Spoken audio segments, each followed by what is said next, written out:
అందరికీ నమస్కారం. నేను మీ దేవి. శాడిస్ట్ మొగుడు 60వ భాగం. రచయిత వనజ గారు. నువ్వు ఆఫీస్కి రాని రోజు ఆ రూమ్కి వెళ్ళి చూస్తే గానీ సగం విషయం నాకు అర్థం కాలేదు. ఇక నీ ఫోన్ ట్రాప్ చేస్తే నువ్వు మాట్లాడే ప్రొఫెసర్ క్లూగా దొరికింది. డైరెక్ట్ నిన్నే అడిగితే నువ్వు చెప్పవు. అందుకే నేనే తెలుసుకోవాలని మనుతో న్యూజెర్సీ వెళ్ళాను అభి అంటూ అభి నుదుటి మీద ముద్దు పెట్టుకుంటూ, ఎందుకురా నీకు ఈ పనిష్మెంట్స్? నువ్వేం పాపం చేశావని తెలియడం లేదు అభి. ఎంతమంది డాక్టర్స్ అడిగినా సొల్యూషన్ లేదంటున్నారు. నువ్వు లేకుండా నీ పిల్లల్ని జానకిని ఎలా చూసుకోవాలరా అభి నేను అంటూ తను కూడా కళ్ళకి నీళ్లు పెట్టుకొని అభి కోసమే బాధపడతాడు కశ్యప్. అరగంటకి కొంచెం బాడీ నార్మల్ స్టేజ్కి వచ్చినట్టుగా అనిపిస్తూ ఉంటే కళ్ళు తెరిచి అతనికి ఎదురుగా కావలి కాస్తూ ఉన్న కశ్యప్ని చూసి చిన్నగా నవ్వాడు అభి. అభి వరీ అవ్వకు కశ్యప్, ఐఆమ్ ఓకే నౌ. నువ్వు ఇంకా ఆఫీస్కి రాకు, నేను మెయింటైన్ చేసుకుంటాలే. ఏరా నన్ను కంప్లీట్గా పేషెంట్ని చేసేస్తున్నావా? అలా కాదభి, నువ్వు చాలా వీక్ ఉన్నావు కదా, బ్రతికిన రోజులైనా మనసులో ఉండనీరా. ఇలా మాట్లాడితే కొడతాను చెప్తున్నా అభి అని అంటే ఏడ్చావులే. కానీ నాకొకటి అనిపిస్తుంది కశ్యప్. సడన్గా కొంచెం అభి డల్ అయ్యాడు ఆ మాటకి. చెప్పురా, ఇంకొన్ని డేస్లో జానకి 9 months వస్తాయి కదా, తనకి త్వరగా సీమంతం చెయ్యాలిరా. బై గాడ్ గ్రేస్ జానకి సీమంతం అన్న మెమొరబుల్గా జరగాలని సంతోషాల నడుమ ఇంకో అత్యాశ కోరిక కూడా ఉంది. కొంచెం ఫాస్ట్గా డెలివరీ కూడా అయితే నా పిల్లల్ని జస్ట్ ఒక్కసారి చూసి కళ్ళు మూసేస్తా. జస్ట్ వాళ్ళ స్పర్శ కోసం ఒక్కసారి కశ్యప్ ఎత్తుకొని ఆ క్షణమే అంటూ అభి ఇంకా మాట్లాడటం ఆపేస్తే అభి కశ్యప్ ఆదుర్దాగా పిలిచాడు గట్టిగా నవ్వుతూ. నా సిచ్యువేషన్ నాకు తెలిసిపోతోంది కశ్యప్ అన్నాడు అభి. అభి ప్లీజ్ అలా మాట్లాడొద్దు అంటూ తాత్కాలికంగా అభిని డైవర్ట్ చేస్తూ వేరే మాటల్లో ఎంగేజ్ చేశాడు కశ్యప్. అజిత్ డైరెక్ట్గానే గెంటేయడంతో వచ్చి అయోధ్య వాకిట్లో పడ్డారు గాయి సుబ్బు. రాగానే కిచెన్లో ఉన్న కౌసల్యని గెలుకుతూ, వదినా నిజంగా మన జాహ్నవి ఎంత అదృష్టవంతురాలో తెలుసా? అసలు అజిత్ ఎంత సంపాదించాడో. వాళ్ళు ఇల్లు మనలో తక్కువ ఉంది అంతే, కానీ లోపలంతా ఎంత రిచ్ ఫర్నిచర్ ఉందో అంటూ అక్కడ గెంటేసిన తెగ డప్పు కొడుతోంది గాయి ఆంటీ. గాయి ఎంత మాటలు మారుస్తున్నావే, అప్పుడంతా నా కొడుకు జాహ్నవినివ్వాలని ఎంతో ఉపలాట పడిపోయావు. ఇప్పుడు కూడా అభి జాహ్నవి పెళ్ళి అజిత్తో చేసిన అతని చేతిలో కంపెనీ ఉంది కాబట్టే ఇంత పొగుడుతున్నావని అనుకుంటూ, గాయి వంటింట్లోకి ఎందుకు వచ్చిందో తనకి బాగా తెలుసు కాబట్టి ఆమె చేతిలో టిఫిన్ ప్లేట్ పెడుతూ, అవును ఇంత పొద్దున్నే వచ్చేసారేంటి అని అడిగింది కౌసల్య. ఇప్పుడు అది జరిగింది నేను చెప్పాలా అని అనుకుంటూ మళ్ళీ దుర్ముహూర్తం వస్తుందని వచ్చేసా వదినా అని చెప్తూ కిచెన్లో నుండి తప్పించుకొని డైనింగ్ టేబుల్ మీద పడి మొత్తం మేసేసింది గాయి ఆంటీ. సుబ్బు అంకుల్ ఆంటీ చేసే నిర్వాకాలు చూడటం తప్ప ఇంకేం చేయలేకపోతున్నాడు. కిచెన్లో జానకి ఏవేవో పూలు చూపిస్తూ పిచ్చి పిచ్చి కబుర్లు చెప్తూ జానకిని కూడా డైవర్ట్ చేసేసింది మను. లంచ్ అయ్యాక అందరూ ఎవరి రూమ్స్లో వాళ్ళు రెస్ట్ తీసుకుంటుంటే కశ్యప్ ఆఫీస్కి వెళ్ళిపోయాడు. అభికి జాగ్రత్తలు చెప్పి తమ రూమ్లో జానకి పడుకొని ఉంటే ఆమె గుండెలపై తల పెట్టుకొని బుద్ధిగా క్యూట్గా పజ్జున్నాడు అభి. బాబు రామ్, నీకేం ప్రాబ్లం లేదు కదా? ఏం ప్రాబ్లమే అంటే హెల్త్ ఓకే కదా? అబ్సల్యూట్లీ ఫైన్ మిస్సెస్ రామ్ అంటూ జానకి డౌట్ వచ్చిందేమోనని కంగారు పడుతూ జాను అని అంటూ గారంగా పిలుస్తూ ఆమె ఎడమ గుండెపై చిన్నగా కొరికాడు అభి. చిన్నగా ములుగుతూ జానకి చిరుకోపంగా చూసేసరికి అభి నవ్వేస్తూ కొరికిన చోట ముద్దు పెడితే తన్మయత్వంగా కళ్ళు మూసుకుంది జానకి. కౌచ్లో నుండే జాహ్నవిని చూస్తూ, చెప్తే మారే రకమేనా ఇది? గయ్యాలి రాక్షసి, నువ్వు నిజంగా రాక్షస జాతికి చెందిన దానివే నీ అమ్మలాగా.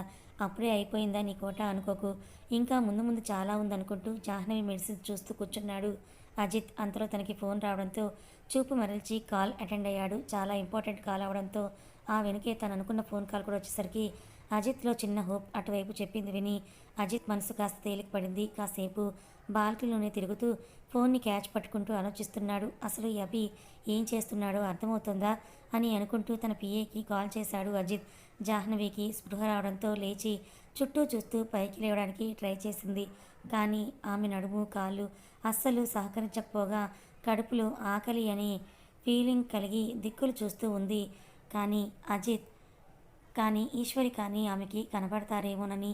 బట్ టేబుల్ మీద అన్నం ప్లేట్ చూసేసరికి ఆవురావురమంటూ మొత్తం అన్నం అంతా కూడా తినేసింది. అంటే పాప 3 పూటల నుండి ఏమీ తినలేదు కనుక టాబ్లెట్స్ ఎక్కడో కౌచ్లో ఉండటం మూలాన జాహ్నవి తెచ్చుకునే ఓపిక లేక మళ్ళీ అలాగే కళ్ళు మూసేసింది. తనకి లంచ్ వడ్డిస్తూ ఉన్న ఈశ్వరితో, అమ్మ నువ్వు కూడా కూర్చోవచ్చు కదా అని అన్నాడు అజిత్. లేదు అజ్జి, నేను ముందే తినేశాను, అబద్ధాలు చెప్పకమ్మా అంటూ ఈశ్వర్ని కూర్చోబెట్టి ఆమెకి తగ్గట్టుగా లెస్ స్పైస్ ఉన్న కూర వడ్డించి తినేదాకా వదలలేదు. ఎందుకు మా ఆలోచిస్తున్నావు? ఏం లేదు అజీ. నా దగ్గర కూడా సీక్రెట్స్ మెయింటైన్ చేస్తున్నావా నువ్వు? అలా ఏం లేదు నాన్న. దాని గురించి నువ్వేం ఫీల్ అవ్వకు. హెల్త్ కాదు, దాని బిహేవియర్ అండ్ క్యారెక్టర్. నువ్వు విన్నది అంతా నాటకం. కనీసం బాయ్ బెస్టీ కూడా లేడు. ఉండేది తొక్కలో ముగ్గురు అమ్మాయిలు. వాళ్ళు కూడా దీని డబ్బు హోదా చూసి వత్తాసు పాడేవాళ్ళే. అభి మీద ఇష్టంతో బాయ్స్తో కనీసం ఫ్రెండ్షిప్ కూడా చేయలేదు. అన్నీ తెలుసుకునే దాని మెడలో తాళి కట్టాను. తన కోసం ఆలోచించొద్దు. ఊరికే నేను టెన్షన్ పెట్టడానికి అది ప్రేమ కాల్ చేసింది. ఇంకా హెల్త్ 3 రోజులు రెస్ట్ తీసుకుంటే వచ్చిన అన్ని నొప్పులు సెట్ అయిపోతాయిలే అని పెరుగన్నంతో లంచ్ కంప్లీట్ చేసి జాహ్నవి రూమ్కి వెళ్ళాడు. ఆ పిల్లని అంతగా బాధిస్తాడు, మళ్ళీ వీడే అన్నీ పట్టించుకుంటాడని నిట్టూరుస్తూ తన అన్నాన్ని కూడా ఫినిష్ చేసి తన రూమ్కి వెళ్ళిపోయింది ఈశ్వరి.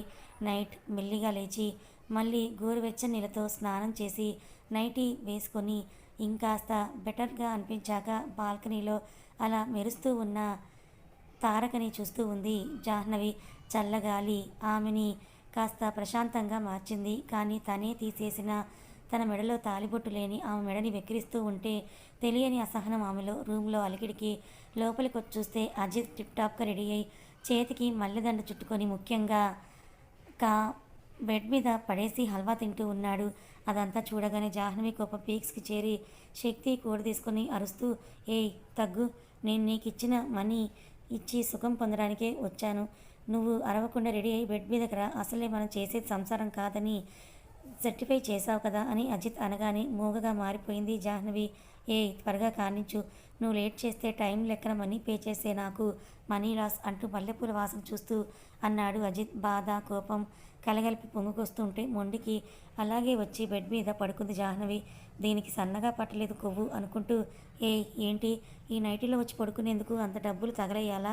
పోయి చీర మార్చుకుని ఫుల్గా రెడీ అయ్యేసిరా, నాకు అప్పుడే కిక్కు 3, 2 వస్తాయి అని అజిత్ కూడా అంతే తగ్గకుండా అనేసరికి తీసేసేదానికి ఎందుకులే వేసుకోవడం అని అంటూ బెడ్ మీద వెళ్ళకిలా పడుకున్న అజిత్ ఎలాగో తనని బొమ్మలాగే చూస్తాడు అని తనకి తెలుసు కనుక ఆమె అలాగే కళ్ళు మూసుకొని తన దేహాన్ని అజిత్కి అప్పగించేసింది జాహ్నవి. ఆమె మీదకి ఒరుగుతూ కానీ మొహంలో నీరసానికి అంతకంటే ముందుకు అడుగు వేయలేక, ఏయ్ లే అని అంటూ రెక్క పట్టుకొని జాహ్నవిని లేపి, నీది కానీ క్యారెక్టర్లో ఇన్వాల్వ్ అయి చావకు అంటూ పట్టుకున్న చోట గట్టిగా ఒత్తేసి అంతకంటే ర్యాష్గా బెడ్ మీదకు తోసేశాడు. ఎదవ నకరాలు చేయకుండా మెక్కి మందులేసుకొని గట్టిగా చెప్పి ఆ రూమ్ దాటి ఇంకో పర్సనల్ రూమ్లోకి వెళ్ళి ఒక ఫుల్ ఎత్తేసి సిగార్ వెలిగించాడు అజిత్.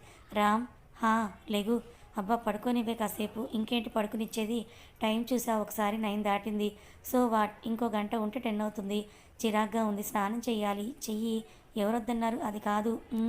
ఏది కాదే, ఎందుకో ఫుల్ డ్రౌసీగా ఉంది. ఇంకాసేపు పడుకుంటా, బ్రష్ చేయించురా అంటూ అభి తల మీద దుప్పటి తీసేసి అడిగింది జానకి. ఏంటి అంటూ షాక్గా లేచి అడిగాడు అభి. తన బంప్ చూపించి బిక్కమొహం వేసుకుని జానకి. అభి జానకిని చూస్తూ సరే పద అంటూ దుప్పటి తీసేసి బెడ్ మీద నుంచి లేచాడు అభి. జానకిని వాష్రూమ్లోకి తీసుకెళ్ళి కబోర్డ్ మీద కూర్చోపెట్టి తన తలస్నానం ఆర్ నార్మల్ బాతా అని అడిగాడు అభి. ఫ్రైడే హెడ్ బాత్ అని ముద్దుగా చెప్పింది జానకి. ఓకే అంటూ తన ఫుల్ స్లీవ్స్ని పైకి లాక్కొని ముందు జానకి క్లాత్స్ తీసేశాడు. పెట్టీకోట్ ఎదపై వరకు జరిపి నీట్గా హెడ్ బాత్ చేయించి పోత్రోప్ చుట్టి బయటకు తెచ్చేలోపు అభిని మళ్ళీ లోపలికి నెట్టేసి మీరు కూడా ఫ్రెష్ అయ్యారండి శ్రీవారు అని చెప్పి డ్రెస్సింగ్ రూమ్లోకి వెళ్ళిపోయింది జానకి. స్నానం చేయించడండి చీర కడితే తప్ప జానకి అని అంటూ డోర్కి ఇటువైపు నుండి అరిచాడు అభి. పెట్టీకోట్లో స్నానం చేసి టవల్ చుట్టడం వేరు, ఇప్పుడు డ్రెస్సింగ్ చేయడం వేరు అంటూ జానకి వెళ్ళిపోతే నవ్వుకుని చీర కట్టడంలో బిజీ అయిపోయింది.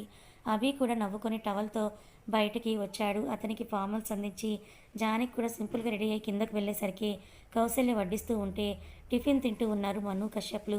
హాయ్ మామ్ అని కౌసల్య భుజాల మీద చేతులేసి ఒక చీక్ కిస్ ఇచ్చి చైర్లో కూర్చున్నాడు అభి. జానకిని కూడా కూర్చోపెట్టి కౌసల్య వడ్డిస్తూ ఉంటే మామ్ డాడీ మధ్య అసలు బయటికే రావడం లేదు, హెల్త్ ఓకేనా లేదంటే లైట్ తీసుకుంటున్నారా? అభి అదేం లేదు నాన్న, తన హెల్త్ బాగానే ఉంది, కానీ ఎందుకో ఆయన బయటికి తక్కువగా వస్తున్నారు.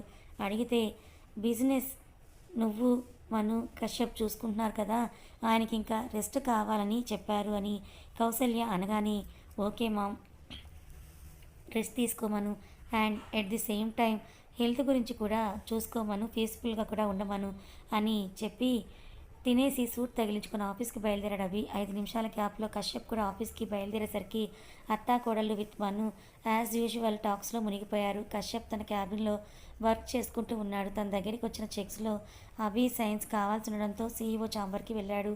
ఒక 10 నిమిషాల ముందు. సార్, వినయంగా వచ్చి పిలిచాడు manager. Yes. Project details study చేస్తున్న అభి తల కూడా ఎత్తకుండా బదులిచ్చాడు. మిమ్మల్ని కలవడానికి అజిత్ గారు వచ్చారు సార్. అపాయింట్మెంట్ ఉంటే పంపు. సార్, ఆయన నిన్ననే అపాయింట్మెంట్ తీసుకున్నారని చెప్పి పంపించిన సార్ అని అడిగాడు so called manager. Send him after 2 minutes అని చెప్పి మేనేజర్ వెళ్ళిపోయాక సీసీ క్యామ్ మానిటర్ ఆన్ చేశాడు అభి. అక్కడ సీరియస్గా కూర్చొని వెయిట్ చేస్తున్న అజిత్ని చూడగానే అభి నొసలు ముడిపడ్డాయి. ఒక్క నిమిషం అతని గురించి ఆలోచించి తలెత్తేలోపే నవ్వుతూ క్యాబిన్ డోర్ని ఓపెన్ చేస్తూ కనిపించాడు Ajith. Hi, good morning mister Abhiram అని అజిత్ నవ్వుతూ అనేసరికి సీరియస్నెస్గా ఉన్న అభి విషెస్ తీసుకోమని తన ముందున్న చైర్ వైపు చూపించాడు. అభి కూర్చోమన్నట్లుగా. ఎస్ మిస్టర్ అభిరామ్, ఎందుకు మా కంపెనీకి వచ్చారో తెలుసుకోవచ్చా అజిత్ అని అడిగితే కంపెనీ టైఅప్ అందరికీ చెప్పిన రీజన్ కాదు, I want real one. Ajith side smile ఇస్తూ మీకు తెలిసే ఉంటుంది అభిరామ్ గారు. యా, ఈ మధ్య చాలా తెలుస్తున్నాయి. బట్ మీరు ఎగ్జాక్ట్గా దేనికోసం వచ్చారో తెలియాలి కదా. జానకి మీ ఫ్రెండ్, అలాగే నా భార్య. చాలా బాగుంది. గుడ్. అభిరామ్ గారు, అన్నీ తెలిసి కూడా ఎందుకు సైలెంట్గా ఉంటున్నారు? ఎదురొచ్చే ప్రమాదాన్ని ఎందుకు తరిమేయడం లేదో? ఎలుక కోసం పొంతలో ఉల్లిపాయ వేస్తారు, పంట పాడవుతుందని ఎలుకని చంపాలని. కానీ ఇక్కడ నాకు ఆనియన్తో అస్సలు పని లేదు. ఎలుకని ఫైండ్ అవుట్ చేయాలి అంతే. దట్ ఆనియన్ హెల్ప్ చేస్తుందో లేదో ఐ డోంట్ నో. ఆల్రెడీ చేస్తోందేమో, గ్రహించే స్టేజ్లో ఆ ఫార్మర్ లేడేమో అని అజిత్ అనగానే అవి సైడ్ స్మైల్తో చూస్తూ పేపర్ వెయిట్ని తీసి అజిత్ మీదకి విసిరాడు. దాన్ని ఒడుపుగా క్యాచ్ పట్టుకొని మరీ అంత కోపమేంటి బాస్ అని అంటాడు అజిత్. నగు మోముతో అడిగాడు. బాస్ని కదా అని అంటూ అభి కూడా పొగరుగా చెప్పి క్యాఫ్టేరియా కాల్ చేసి 2 కాఫీలు పంపించమని చెప్పాడు అభి. దీనికి 5 నిమిషాలు ముందే కశ్యప్ అభిని అజిత్ని ఒకే క్యాబిన్లో చూసి అతని పిడికిలి బిగించి తర్వాత అభితో మాట్లాడాలనుకుని వెళ్ళిపోయాడు. నో ఫార్మాలిటీస్ అభిరామ్ సార్ అని అజిత్ అనేసరికి నా ఎంప్లాయీగా నీ కోసం కాఫీ తెప్పించడం లేదులే, ఒక ప్రాజెక్ట్లో ఇద్దరం పార్ట్నర్స్ అందుకు ఆఫర్ చేస్తున్నా అని చెప్పి అటెండర్ ఇద్దరికి కాఫీలు ఇచ్చి వెళ్ళడంతో సిప్ చేస్తూ టెల్మీ అన్నాడు అభి. అరగంట పాటు ఫుల్గా సాగిన మాటల ప్రవాహం ప్రాజెక్ట్ కోసం అయితే ఇప్పుడు పర్సన్స్లోకి వచ్చాడు అజిత్. ఆల్రెడీ అజిత్ పనితనం తెలిసిన అభి మరోసారి అతని ప్రజెంటేషన్కి ఫిదా అయిపోయి ప్రొఫెషనల్గా మెచ్చుకున్నాడు. ఇప్పుడు చెప్పండి సార్, ఎందుకు నా మీద అంత పగ?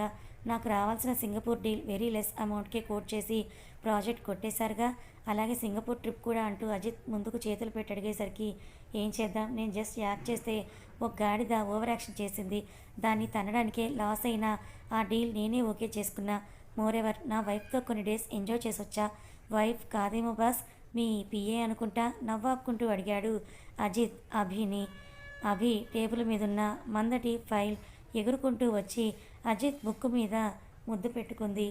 అది చూసి అజిత్ అయ్యో, డీల్ మాట్లాడదామని వస్తే మ్యాన్ హ్యాండ్లింగ్ ఏంటి సార్, బాగానే చేస్తున్నారే, ఇదేమన్నా మీకు న్యాయమా అని అంటూ అజిత్ కాస్త మసాలా యాక్టింగ్ చేసేసరికి రే ఓవర్ యాక్షన్ చేసావంటే క్యాబిన్ దాటి బయటికి పో, కొంపదీసి కిందకు తోసేస్తారా బాస్. నో, ఆ పర్సనల్ రూమ్లో లాక్ చేసి నిజం కక్కిస్తాను.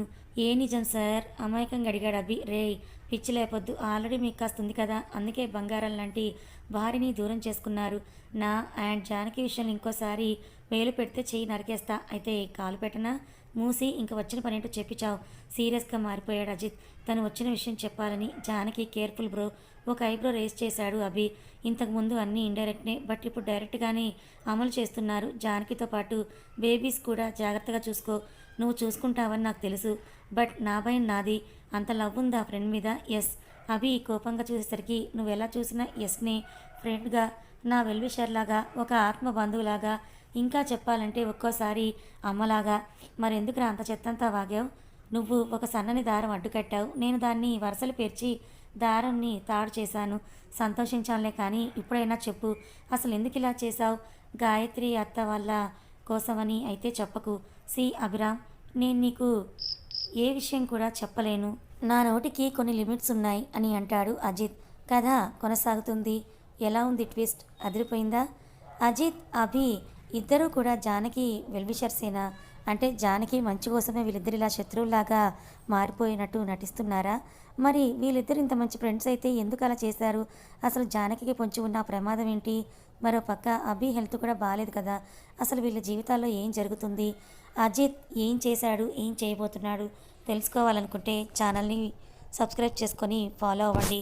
కథ నచ్చితే లైక్ చేయండి. Thank you so much.